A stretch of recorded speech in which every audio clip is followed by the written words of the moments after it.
voluntariado, ele pode influenciar uma licença de operar, por exemplo. Ele pode trabalhar na comunidade uma série de fatores que, por si só, não se conseguem, muitas vezes, serem dialogados da forma adequada.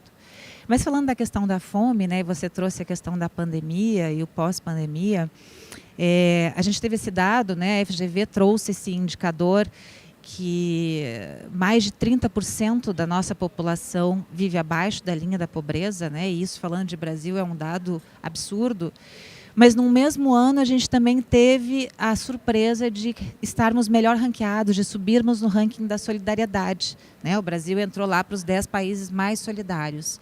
Então, como que a gente pode ser mais solidário e ter entrado para a linha da pobreza, né? Para a fome no mesmo período?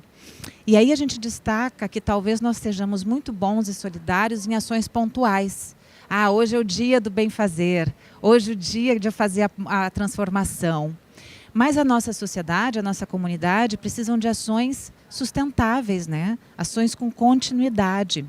Então, se a gente fala de voluntariado, e RH é um grande parceiro para a gente fazer ações de voluntariado, a gente pode falar de desenvolvimento de competências, a gente pode falar, voluntariado é uma ação, eu costumo dizer que é uma ação para se desenvolver qualquer estratégia, desde que esteja alinhada à estratégia corporativa, né?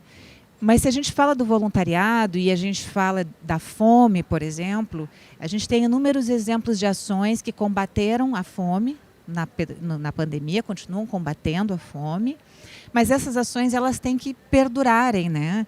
Então, por exemplo, nós tínhamos no CIEDES uma ação, um projeto chamado Pessoas e Negócios Saudáveis, que trabalhou sim a doação de alimentos, mas trabalhou o fortalecimento local.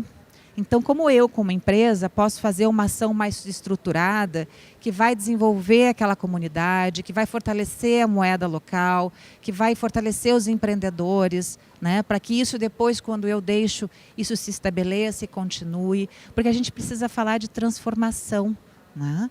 Quando a gente fala de ESG, foi comentado também aqui pela colega, que ESG, as empresas não fazem só porque é uma prática bonita, mas é pela garantia do seu negócio a longo prazo. Porque se não olharmos para o ambiental e para o social, não vai ter negócio a longo prazo, nem em médio prazo, né? Só que para isso acontecer, a gente precisa fazer transformação de verdade. A gente precisa fazer junto com políticas públicas, porque é junto com a política pública que a gente faz a transformação acontecer. O CBVE está lançando um censo nos próximos dias, e aí eu já trago informação antecipada, que as ações que mais se destacaram no último período foram ações em prol da educação, que continua sendo um local fundamental, né, para acontecer o desenvolvimento, mas subiram as ações de assistência social, e aí é importante fazer uma barrada de não de assistencialismo, mas de assistência social, e de combate à fome e à miséria, né? Muito de mão com os ODS também, né? Quando a gente fala dos ODS, também as empresas têm colocado que o ODS 4, que é o ODS de educação, continua sendo mais trabalhado, mas também o ODS 10, ou ODS 8, né? Quando a gente vai falar de desenvolvimento econômico solidário, de combate à pobreza, eles estão. Então, as empresas estão olhando para esse lugar, estão trabalhando em conjunto. Mas é uma oportunidade, né, para os profissionais de RH que têm nas suas agendas as ações de responsabilidade social e as ações de voluntariado, que olhem para a sustentabilidade, né? Como que a gente pode pensar juntos ações que tragam transformação social? Então, se eu desenvolvo a competência da minha força de trabalho, como é que eu faço isso gerando valor aí para a comunidade que está ao entorno da empresa, né? Como é que eu opero isso de uma maneira mais integrada e que vai trazer retornos para todos nós, né?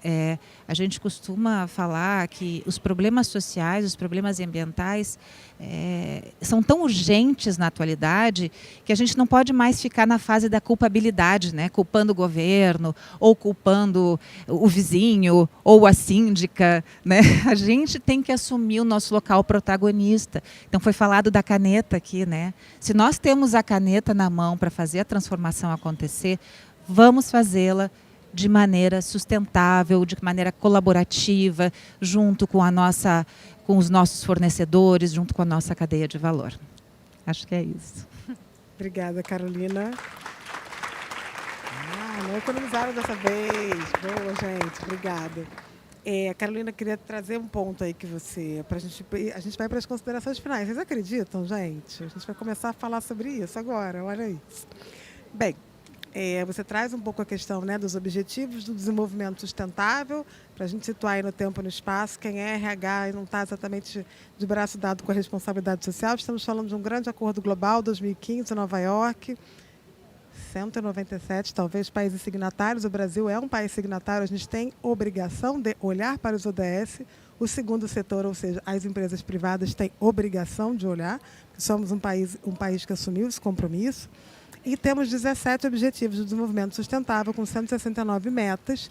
Empresas que avançam na pauta ESG, elas acompanham de que forma, dentro da sua estratégia, quais são os ODS, né, que vão ser observados e de que forma essa empresa está contribuindo para o avanço da meta. Então, tem um trabalho muito bonito, muito transversal, que o RH pode fazer com a área de responsabilidade social, com a área de sustentabilidade, com a área de ESG. E eu vi essa semana num cliente um profissional da área de risco, chamado especialista de risco, nível sênior, um gerente sênior, que trabalha de forma transversal com ESG, com responsabilidade social, com RH. Esse profissional ele fica mensurando o risco o tempo inteiro do negócio.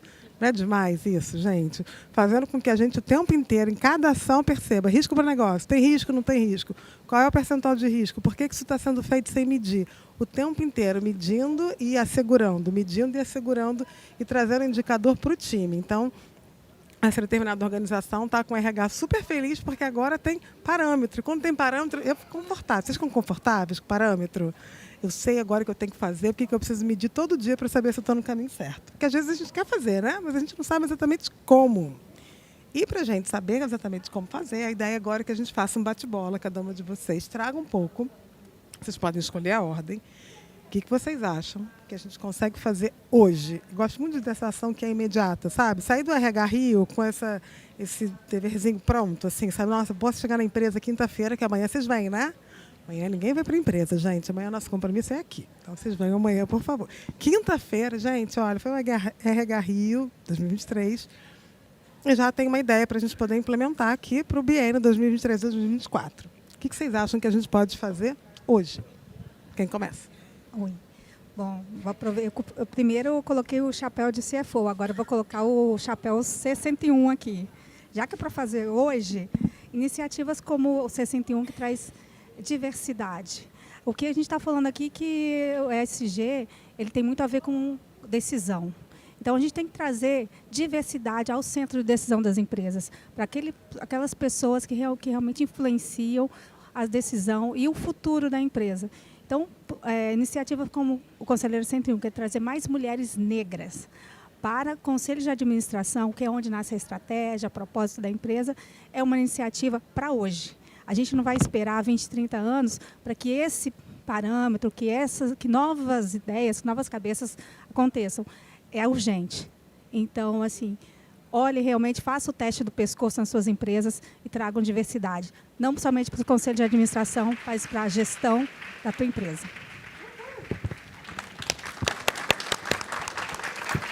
A gente pode fazer o teste do pescoço aqui agora? A gente já se olhou hoje? Vamos olhar? Só aqui para o nosso... Porque não podemos olhar para tudo do outro lado. Temos o Brasil aqui representado, gente? O que vocês acham? Temos ou não temos? Temos ou não? Gente, sim ou não? Tem que me ajuda. Sim? Temos mais de 50% de pessoas negras aqui?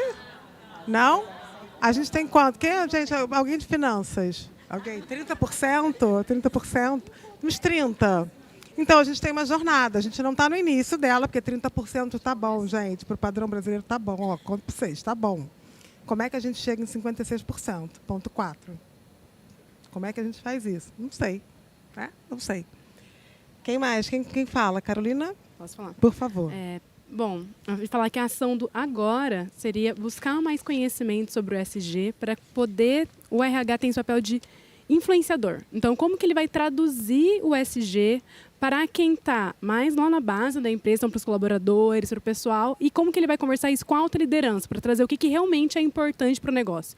O RH é quem lida com as pessoas, então ele sabe o que é importante para trazer mais motivação para quem trabalha lá. Ele tem que conseguir conectar com o pessoal do compras para saber como que a gente vai levar isso para nossa política de compras, como que a gente vai levar isso para nossa comunicação, para a gente não correr o risco de sair fazendo greenwashing, falando, não, agora somos ESG, mas nem começamos a jornada e já estamos... Então, ele tem que ter esse papel de realmente ser um influenciador, um conector, e essa pessoa que consegue traduzir para falar com a alta gestão ou para falar com os colaboradores para deixar todo mundo engajado.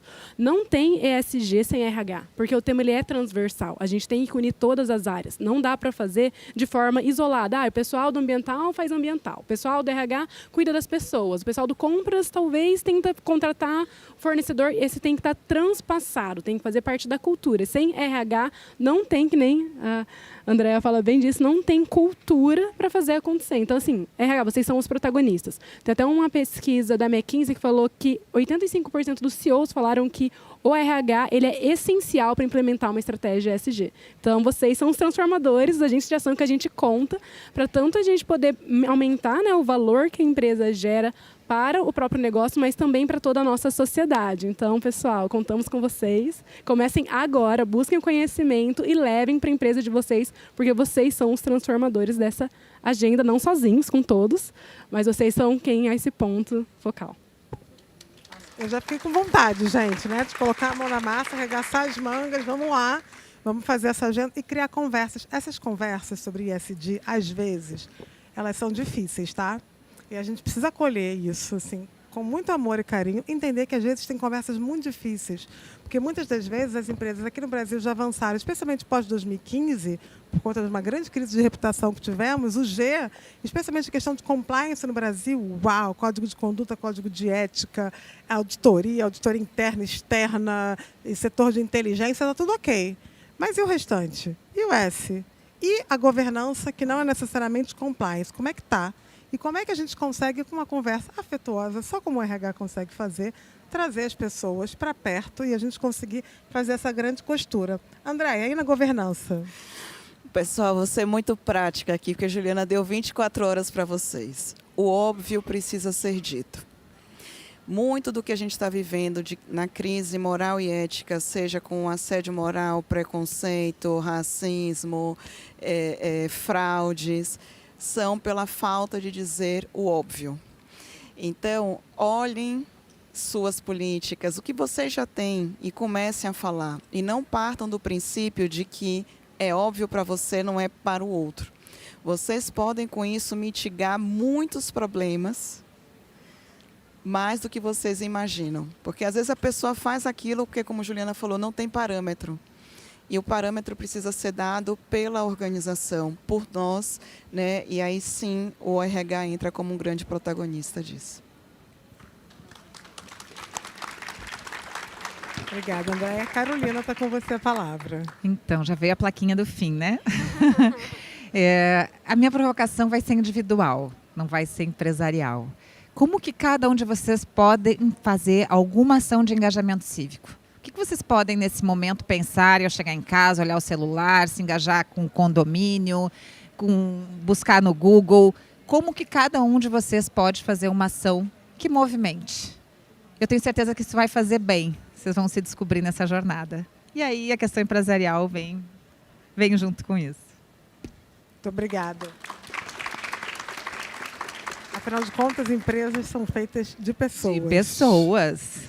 Gente, e como é maravilhoso quando a gente tem aquela conversa com aquele RH que está doido para transformar, sabe? Fala, olha, a gente vai começar um trabalho aqui, mas a gente está... Eu sou só o RH, você é o RH, olha que ótimo, você não é só o RH, que bom que é você. E a gente vai conseguir ter essa conversa para que você tenha outras conversas, algumas fáceis, outras nem tanto, para engajar o restante do time. A gente tem tempo para perguntas, Fernanda Santoro? Não, não temos. Então, quero agradecer cada uma de vocês, Andréia Cruz, Carolina Pimentel, Elisângela Almeida, Carolina Miller, pela participação. Muito obrigada por vocês terem estado conosco aqui nessa jornada e vocês também por estarem conosco. Obrigada, gente. Até a próxima. Obrigada.